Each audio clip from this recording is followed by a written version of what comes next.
নমস্কার বন্ধুরা, আমি ময়না বলছি। মাই ডেইলি ভোজে আপনাদের সকলকে স্বাগত জানাই। আজকে চলে এসেছি একটা পানীয় রেসিপি নিয়ে। এটি গরমে যেমন শরীরকে ঠান্ডাও রাখবে, তেমন শরীরকে ফুরফুরেও করবে। তবে চলুন দেখা যাক রেসিপিটি। এই রেসিপিটির জন্য মিক্সিং জারের মধ্যে পুদিনা পাতা, তার সঙ্গে বিট লবণ, লেবু, গুঁড়ো চিনি, একটু গোলমরিচ এগুলোকে নিয়ে আর তার সঙ্গে একটু সামান্য পরিমাণে জল দিয়ে পেস্ট করে নিয়েছি। একটা ঘন মতো পেস্ট হয়ে গেছে, দেখতেই পাচ্ছেন। এই পেস্টটা করার পর এবারে একটা বক্স আইস কিউবের যে থাকে, সেই আইস কিউবের মধ্যে এই সমস্ত মিশ্রণটাকে অল্প অল্প পরিমাণে সব ঢেলে নেব। ঢেলে নিয়ে এটাকে ফ্রিজের মধ্যে বেশ কয়েক ঘন্টার জন্য রেখে দেব। রেখে দেওয়ার পর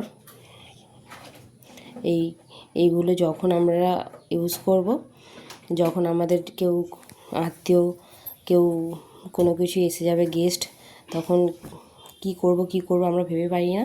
তাই আমরা আগে থাকতে যদি এরকম একটা প্রিপারেশান করে রাখি, তাহলে খুব সহজেই কোনো গেস্ট বলো, নিজেরও কোনো দরকারে এরকম একটা ড্রিঙ্কস আমরা সহজেই পান করতে পারি আর অন্যজনকে দিতেও পারি।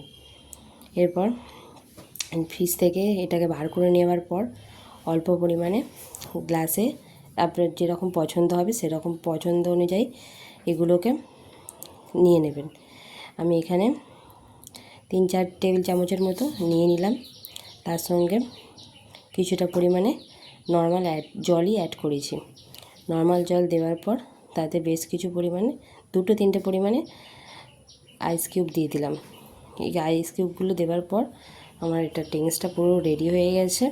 এবার আপনি নিজেও ট্রাই করতে পারেন এবং অন্য কোনো গেস্ট আসলে তাদেরকেও সার্ভ করতে পারেন।